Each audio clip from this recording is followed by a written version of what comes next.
Assalamualaikum warahmatullahi wabarakatuh. Pernahkah kamu membayangkan? Seorang pria miskin dari desa terpencil, hanya berniat mengais rezeki halal di negeri gurun, tiba-tiba harus memilih antara menyelamatkan nyawa atau mati terinjak kuda. Dalam sekejap, satu langkah nekatnya tak hanya mengubah hidupnya, tapi menjadikannya suami dari 4 wanita bangsawan Arab, yang semuanya pernah patah hati.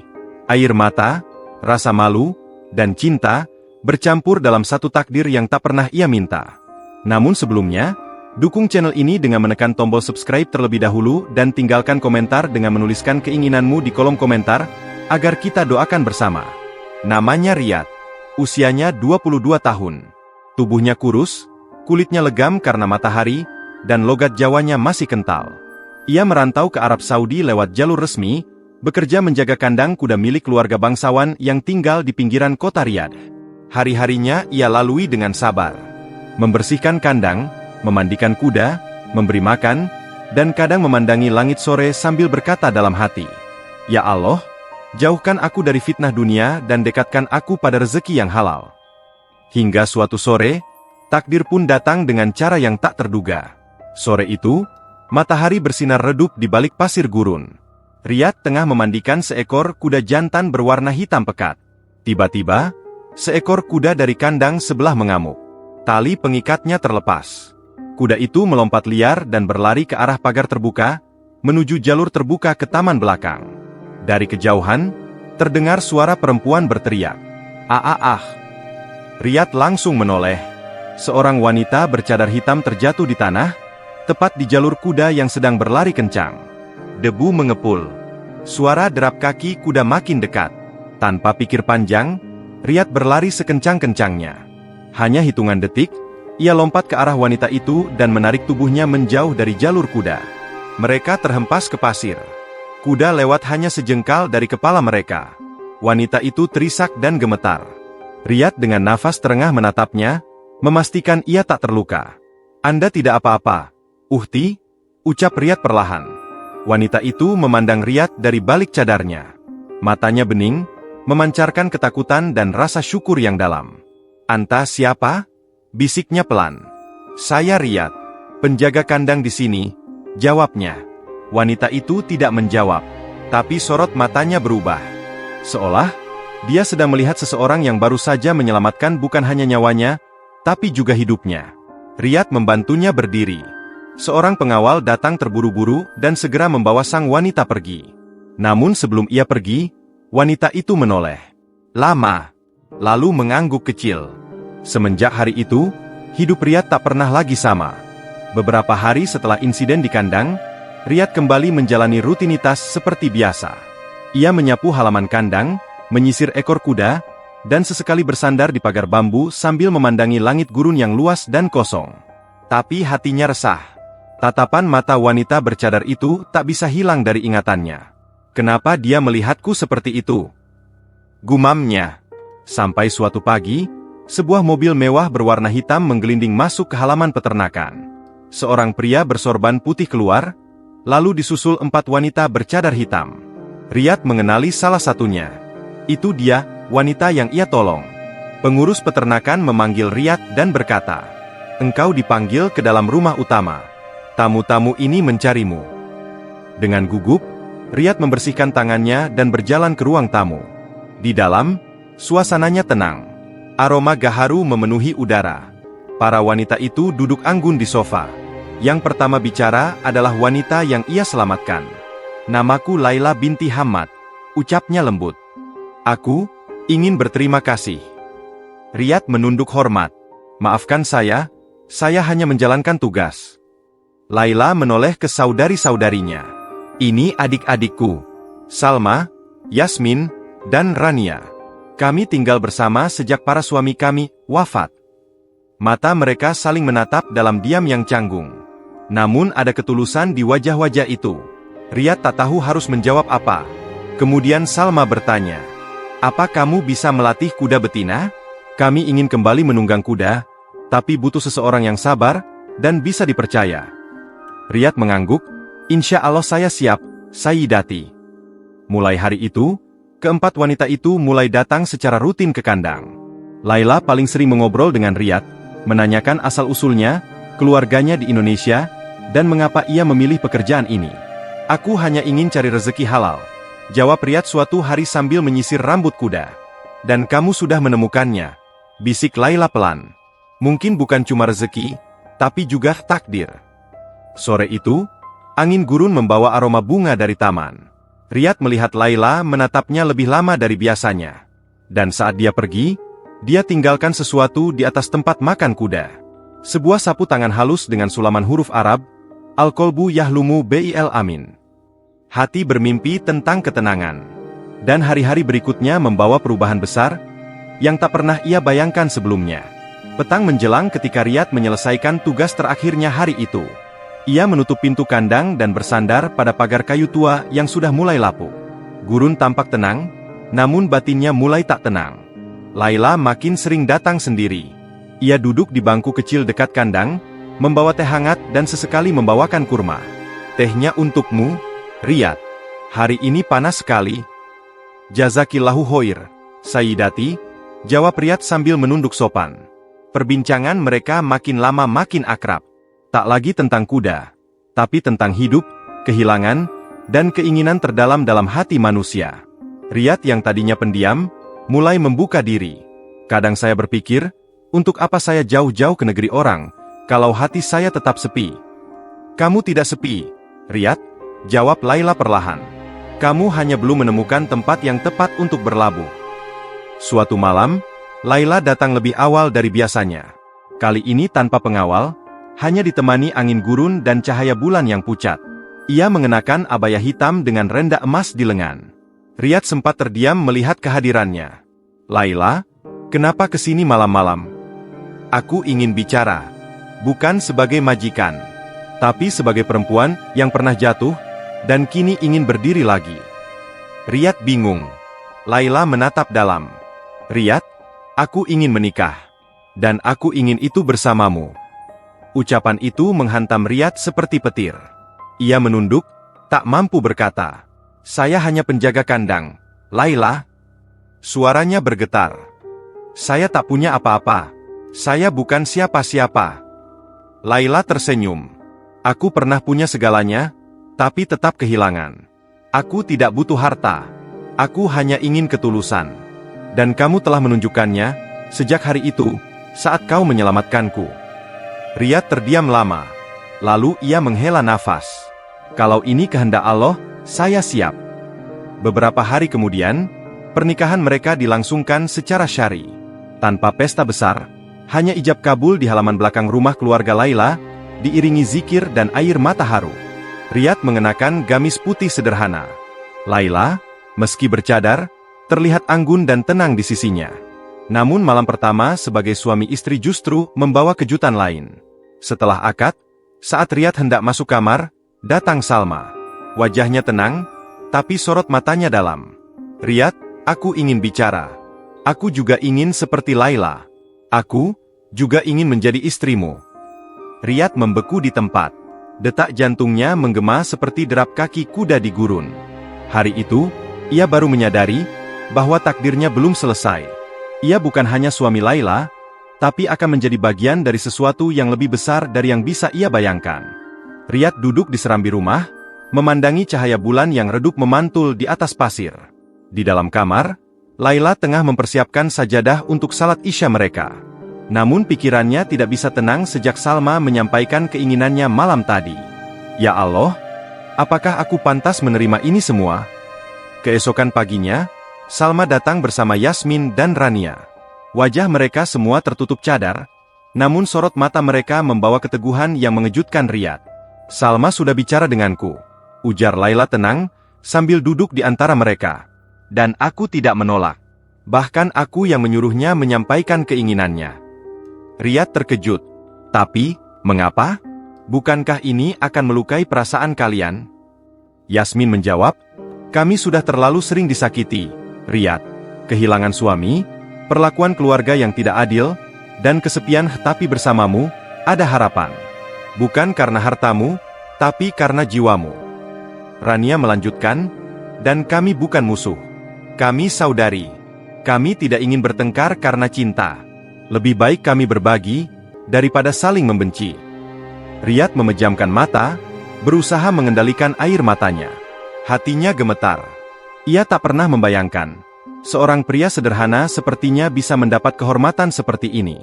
Beberapa pekan kemudian, akad nikah kedua dilangsungkan. Salma kini menjadi istri keduanya. Laila menyambutnya seperti saudara kandung. Tidak ada iri, tidak ada cemburu. Hanya air mata keharuan saat mereka saling berpelukan. Namun kisah ini belum berhenti. Setelah pernikahan kedua, Yasmin mulai sering berbincang dengan Riyad. Ia senang duduk bersamanya di peternakan, membaca Al-Quran bersama, atau sekadar mendengarkan cerita Riyad tentang kampung halamannya di Jawa Tengah. Di sana, kami biasa mandi di sungai, memasak pakai kayu bakar, dan setiap sore ada suara adzan dari musola kecil, cerita Riyad. Aku ingin mendengar suara adzan itu, kata Yasmin sambil menatap langit. Bersamamu. Riyad tertunduk, tapi sebelum ia sempat menjawab, Laila datang, lalu duduk di sebelahnya. Jika Yasmin ingin menjadi bagian dari kita, aku tidak keberatan. Karena hatimu cukup luas untuk mencintai lebih dari satu, tanpa menyakiti siapapun. Dan benar saja, tak lama kemudian Yasmin pun resmi menjadi istri ketiga Riyad. Ia menitikkan air mata saat membaca akad. Bukan karena sedih, tapi karena pertama kali dalam hidupnya, ia merasa dimuliakan sebagai wanita. Namun ujian sebenarnya belum datang. Sebab di kejauhan, seseorang mulai bergerak. Seseorang dari masa lalu Yasmin, yang akan membawa badai ke tengah ketenangan yang baru saja tumbuh. Hari-hari berlalu dengan tenang. Riyad kini hidup bersama tiga istri yang saling menyayangi dan mendukung satu sama lain. Mereka mengelola peternakan kuda bersama, memberi makan, membersihkan kandang, dan bahkan mulai melatih kuda-kuda untuk keperluan wisata para tamu bangsawan. Semua tampak sempurna, sampai sebuah kabar datang dari utara Riyad. Suatu malam, saat Riyad tengah menyapu halaman kandang, Yasmin menghampirinya. Wajahnya pucat, matanya sembab. Riyad, aku harus bicara. Riyad menoleh. Ada apa, Yasmin? Ada seorang pria, dia muncul di halaman rumah pamanku di Najran. Dia mengaku suamiku. Riyad terpaku. Tapi, bukankah kamu bilang dia sudah wafat di perbatasan? Itu yang kami yakini. Selama 2 tahun tak ada kabar. Tapi sekarang dia kembali. Dan dia tahu aku sudah menikah denganmu. Keesokan harinya, seorang pria tinggi besar dengan sorban merah putih muncul di depan rumah keluarga Laila. Wajahnya keras, matanya tajam, dan di belakangnya berdiri 2 pengawal bertubuh kekar. Ia memperkenalkan diri sebagai Majid bin Hilal, mantan suami Yasmin. Aku datang bukan untuk memecah rumah tangga, katanya dingin. Tapi aku ingin melihat dengan mata kepala sendiri, pria seperti apa yang telah menggantikan posisiku. Riyad keluar dari pintu rumah, mengenakan gamis putih dan peci polos. Ia berdiri tegak, namun sopan. Saya Riyad. Saya suami Yasmin sekarang, atas izin wali dan dengan akad yang sah. Majid menatapnya lama. Udara terasa membeku. Namun tiba-tiba Majid menunduk dan menghela nafas. Yasmin adalah wanita yang sabar. Aku meninggalkannya tanpa pesan, tanpa jaminan. Jika dia bahagia bersamamu, aku takkan merampas itu kembali. Semua orang terdiam. Yasmin meneteskan air mata. Rania memeluknya dari samping. Namun sebelum pergi, Majid berkata, tapi ketahuilah, wahai Riyad, bukan hanya satu wanita yang melihat ketulusanmu. Bahkan wanita keras kepala seperti Rania pun, diam-diam memendam sesuatu yang belum dia katakan. Rania tersentak. Itu tidak perlu dibicarakan. Majid tertawa kecil. Kalian pikir hanya karena aku pergi, aku tidak tahu siapa yang diam-diam menangis saat melihatmu mengurus kuda bersama Riyad. Malam itu, rumah keluarga itu hening. Tapi jantung Riyad berdetak kencang. Kata-kata Majid menusuk tepat ke dalam pikirannya. Keesokan paginya, Rania datang ke peternakan. Ia membawa 2 cangkir teh panas dan duduk di kursi kayu samping kandang. Aku tidak suka banyak bicara, Riyad. Tapi satu hal yang ingin kukatakan. Riyad menoleh pelan. Rania menatapnya dengan mata teduh. Kalau kamu siap, aku pun siap menjadi istrimu.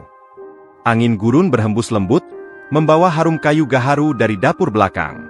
Hari itu, Riyad tahu, keempat wanita itu bukan sekadar takdir yang menjemputnya. Mereka adalah ujian, anugerah, dan penjaga hatinya di tengah kerasnya dunia. Pernikahan keempat Riyad berlangsung dengan sederhana namun penuh keharuan. Di halaman peternakan yang mulai tumbuh kebun kecil dan bunga-bunga gurun, akad nikah antara Riyad dan Rania digelar saat matahari menjelang terbenam. Laila, Salma, dan Yasmin duduk berdampingan, menyaksikan dengan senyum tenang dan mata yang berkilau karena tangis bahagia. Rania mengenakan abaya hitam dengan sulaman perak di ujung lengan. Wajahnya berseri, meski tak banyak bicara. Tapi saat akad selesai, ia hanya berkata pelan, "Aku tidak ingin jadi yang pertama, cukup jadi yang terakhir, asal aku juga ada di hatimu." Riyad hanya bisa menunduk dan mengusap wajah dengan kedua tangan. Setelah malam pernikahan itu, rumah mereka terasa penuh tapi tak sesak. Setiap istri punya ruang, punya waktu, dan punya rasa hormat yang tak saling mengalahkan. Riyad membagi waktunya adil, dan keempat istrinya justru saling menjaga satu sama lain. Pagi-pagi sekali, mereka biasa salat subuh bersama. Laila membaca doa, Salma menyiapkan teh, Yasmin mengatur jadwal pengelolaan peternakan, dan Rania mulai belajar menulis surat kepada keluarga Riyad di Indonesia. Suatu malam, Riyad duduk di beranda rumah dengan secangkir susu hangat. Di hadapannya terbentang hamparan gurun, sunyi, dan diterangi cahaya bintang. Keempat istrinya sudah tidur. Riyad membuka mushaf kecil yang selalu ia bawa sejak dari Jawa. "Ya Allah, Engkau berikan aku lebih dari yang aku mohon. Aku datang hanya untuk bekerja, tapi Kau kirimkan aku cinta, keluarga, dan tempat berpijak." Seketika, air matanya mengalir. Ia bersujud di atas permadani kecil yang terbentang di serambi. "Ya Rob, ampunilah kekuranganku dalam memimpin mereka. Berikan aku kekuatan untuk membimbing, bukan hanya mencintai." Tiba-tiba dari dalam rumah, terdengar suara langkah lembut. Laila mendekat, lalu diikuti Salma. Yasmin dan Rania menyusul. Tanpa berkata apa-apa, mereka ikut bersujud di belakang Riyad. 4 wanita, dalam satu rumah, dalam satu sujud. Air mata mereka menetes, membasahi sajadah. Malam itu menjadi saksi, bahwa rumah ini bukan dibangun dari harta atau kecantikan, tapi dari doa yang tak pernah berhenti diulang.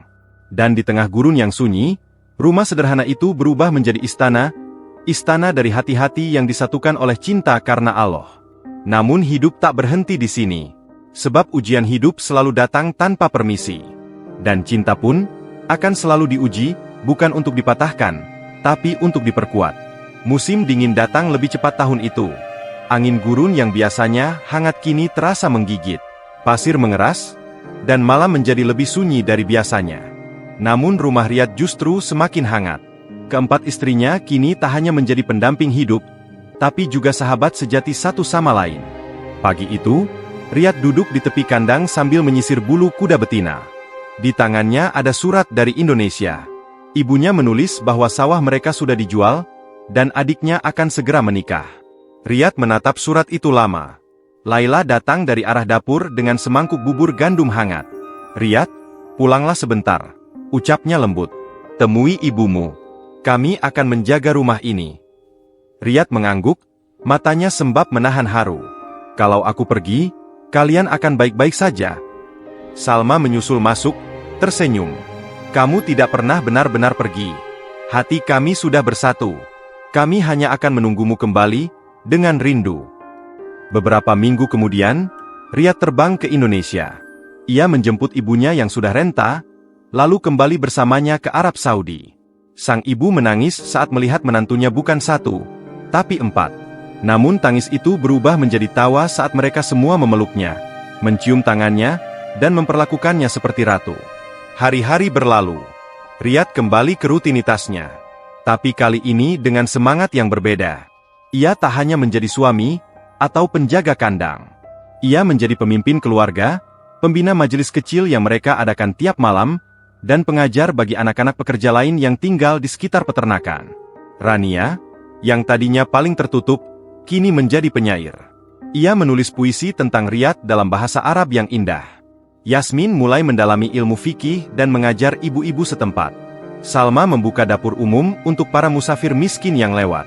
Dan Laila menjadi penopang utama rumah tangga, seperti akar yang tak terlihat namun menguatkan semuanya.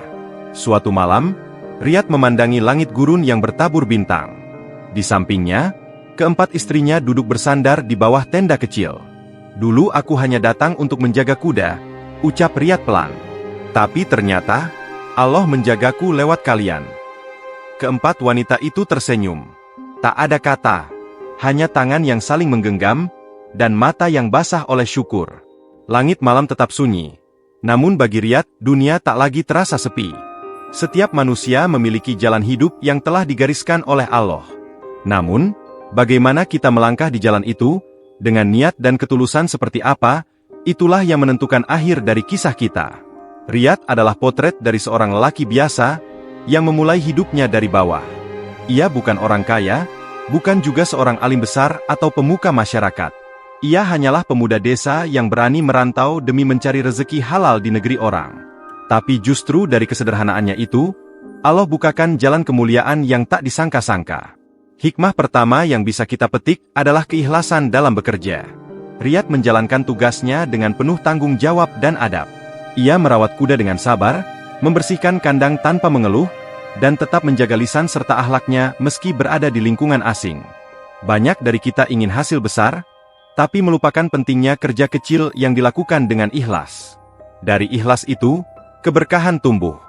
Dan dari keberkahan itu, keajaiban muncul. Hikmah kedua adalah menolong tanpa pamrih. Saat Riyad melihat wanita dalam bahaya, ia tidak berpikir panjang. Ia tidak melihat status sosial, tidak menghitung risiko. Ia hanya bertindak. Keberanian yang didorong oleh nurani inilah yang menjadi awal perubahan besar dalam hidupnya. Dalam hidup ini, seringkali satu tindakan kecil yang tulus, mampu membuka pintu takdir yang tertutup rapat selama bertahun-tahun. Ketiga, kisah ini mengajarkan tentang kemurnian cinta dan niat dalam pernikahan. Keempat wanita yang akhirnya menjadi istri Riyad bukanlah perempuan biasa. Mereka adalah para janda bangsawan yang pernah merasakan sakitnya ditinggalkan dan dikhianati. Namun, yang mereka cari bukan harta atau status, tapi jiwa yang lembut dan jujur. Mereka melihat cinta dalam tindakan Riyad, bukan kata-katanya. Dan mereka saling rela berbagi, karena cinta yang mereka bagi bukan nafsu, tapi kasih sayang yang ingin dijaga bersama. Dari sini kita belajar bahwa pernikahan bukan hanya tentang dua orang, tapi tentang membangun rumah yang diisi dengan kepercayaan, kesetiaan, dan rasa syukur. Bahkan dalam situasi yang tak lazim seperti menikahi 4 istri, kisah ini justru menunjukkan bahwa jika semua dijalani dengan adil dan ridha, pernikahan bisa menjadi sumber kekuatan, bukan kehancuran. Hikmah selanjutnya adalah tentang kesabaran dan tanggung jawab. Riyad tidak lari dari amanah ketika keempat wanita itu memilihnya.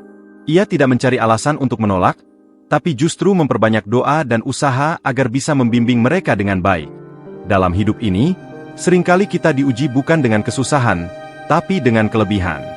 Dan hanya orang yang dewasa imannya yang mampu mengemban kelebihan itu dengan lapang dada. Tak kalah penting, kisah ini menunjukkan kepada kita bahwa masa lalu bukanlah penentu masa depan. Baik bagi Riyad, maupun keempat istrinya. Laila, Salma, Yasmin, dan Rania adalah wanita yang pernah jatuh, pernah dilukai, dan pernah ditinggalkan. Namun mereka bangkit. Mereka memilih untuk kembali mencintai, mempercayai, dan merajut hidup baru bersama orang yang mereka yakini membawa kebaikan. Dalam dunia yang sering mengukur keberhasilan dengan gelar, harta, dan popularitas, kisah ini justru menjadi oase. Sebuah pelajaran bahwa keberkahan hidup ada pada niat yang lurus, tindakan yang benar, dan hati yang berserah pada kehendak Allah. Terakhir, kisah Riyad dan keempat istrinya adalah cermin dari kesatuan hati dalam ibadah dan keluarga. Mereka tak hanya bersama dalam rumah, tapi juga dalam sujud, dalam zikir, dalam tangis syukur. Rumah itu menjadi tempat berteduh, bukan hanya dari panasnya gurun, tapi dari badai kehidupan yang datang silih berganti. Semoga kisah ini bisa menjadi pengingat bagi kita semua bahwa Allah tidak pernah tidur. Dia melihat ketulusan hambanya, bahkan yang tersembunyi dalam keringat dan air mata. Dan dia mampu membalasnya dengan cara yang jauh di luar logika manusia. Jika kamu merasa kisah ini menyentuh hatimu dan membuka pandanganmu tentang cinta, takdir, dan keluarga, bantu kami dengan menekan tombol subscribe sekarang juga. Jangan lupa bagikan video ini ke grup keluarga, teman, dan sahabatmu, agar lebih banyak lagi yang mendapatkan hikmah dari kisah nyata yang menggetarkan jiwa ini.